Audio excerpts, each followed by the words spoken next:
कांवड़ मेला 2026 के दौरान उत्तराखंड के मुख्यमंत्री पुष्कर सिंह धामी हरिद्वार पहुंचे।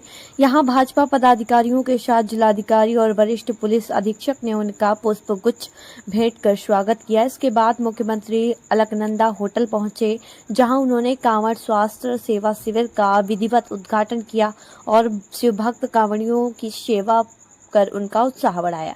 मुख्यमंत्री पुष्कर सिंह धामी ने शिवभक्त कांवड़ियों के चरण धोकर उनका सम्मान किया और उनका आशीर्वाद प्राप्त किया। इसके बाद उन्होंने अपने हाथों से कांवड़ियों को भोजन परोसकर सेवा, समर्पण और श्रद्धा का संदेश दिया। मुख्यमंत्री के इस भावपूर्ण व्यवहार से शिव भक्तों में विशेष उत्साह देखने को मिला। कार्यक्रम के दौरान मुख्यमंत्री ने कांवड़ यात्रा को सफल बनाने में दिन रात जुटे सफाई कर्मियों और पुलिस जवानों को फूलों की माला पहनाकर तथा शॉल ओढ़ाकर सम्मानित किया। उन्होंने उनकी सेवा भावना और कार्यक्रम कर्तव्य निष्ठा की सराहना करते हुए उनका उत्साहवर्धन किया। साथ ही मेले की व्यवस्थाओं, स्वास्थ्य सेवाओं और सुरक्षा इंतजामों की विस्तार से जानकारी ली। इस अवसर पर कैबिनेट मंत्री मदन कौशिक, प्रदीप बन्ना सहित कई जनप्रतिनिधि और प्रशासनिक अधिकारी मौजूद रहे। मुख्यमंत्री का यह दौरा कांवड़ यात्रा में सेवा, सुरक्षा और बेहतर व्यवस्थाओं को मजबूत करने की दिशा में महत्वपूर्ण माना जा रहा है।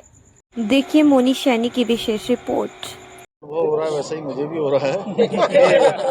मुख्य सेवा के रूप में आपको मौका मिला है सर। ये सब भगवान भोलेनाथ की कृपा है कि हम लोगों को हर वर्ष शिव भक्तों का, कांवड़ियों का वंदन करने का, उनकी सेवा करने का अवसर मिलता है।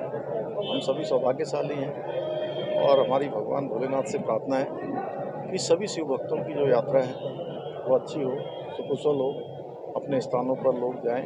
और यहाँ पर हमने शिव भक्तों से अपील भी की है कि हम उनके स्वागत के लिए पूरी तरह से हर प्रयास कर रहे हैं, सभी प्रकार की व्यवस्थाएं कर रहे हैं। यहाँ पर स्वास्थ्य शिविर भी लगाया गया है, अन्य व्यवस्थाएं भी की गई हैं। बहुत सारे जो हमारे धर्म के लिए काम करने वाले लोग हैं, उन्होंने भंडारों का आयोजन भी किया हुआ है। प्रशासन की भी सभी व्यवस्थाएं, घाट हो, चाहे ट्रैफिक की व्यवस्था हो, आवास की व्यवस्था हो, पेयजल हो, बिजली हो, सुरक्षा के प्रबंध हैं, सब किए गए हैं। टॉयलेट भी बनाए गए हैं। लेकिन हम उन सभी से, शिव भक्तों से अनुरोध करते हैं, उनसे प्रार्थना करते हैं कि वो जो यात्रा के नियम हैं, दिशा निर्देश जो जारी किए गए हैं, उन दिशा निर्देशों का भी पालन करें। अपनी सुरक्षा का भी और अपने अन्य सहयात्रियों का भी सुरक्षा को ध्यान में रखकर यात्रा में अपने गंतव्य की ओर बढ़ें। और अभी तक सकुशल यात्रा चल रही है और 1 करोड़ से ज़्यादा श्रद्धालु यहाँ पर आ गए हैं। इस वर्ष चूँकि कांवड़ यात्रा के बाद बड़ी मात्रा में यहाँ पर वेस्ट इकट्ठा हो जाता है, इसलिए यहाँ पर ये एक बायो पॉलीथीन यहाँ पर ये बनाई गई है और इसमें चूँकि ये स्वयं ही डिस्पोज हो जाएगी और ऐसा बहुत सारा जो वेस्ट है उसको इकट्ठा किया जा रहा है। मैं सभी से ये भी कहूँगा कि प्रशासन ने जो व्यवस्था की है यहाँ पर, उसका भी ध्यान करते हुए उसमें भी स्वच्छता व्यवस्था को भी बनाए रखने में भी अपना योगदान दें। और सभी हमारे यहाँ पर जनप्रतिनिधिगण हैं, हमारे प्रशासन के लोग हैं, धर्म के क्षेत्र में काम करने वाले हमारे धार्मिक संगठन हैं, पूज्य साधु संतगण हैं, व्यापार सभा के लोग हैं, सभी लोग इसमें अपना सहयोग दे रहे हैं।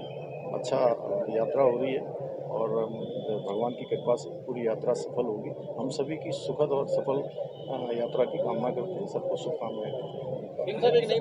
देखिए, चूँकि ये 5वां वर्ष है, 5 साल से लगातार हम लोग इस काम को कर रहे हैं और ये भगवान का काम है। भगवान भोलेनाथ के शिव भक्त यहाँ आते हैं, उनकी सेवा करना मैं समझता हूँ कि भगवान की सेवा करना जैसा ही है, महादेव की सेवा करना जैसा है। और हम अपने को सौभाग्यशाली मानते हैं कि भगवान की कृपा से हमें ये अवसर मिलता है।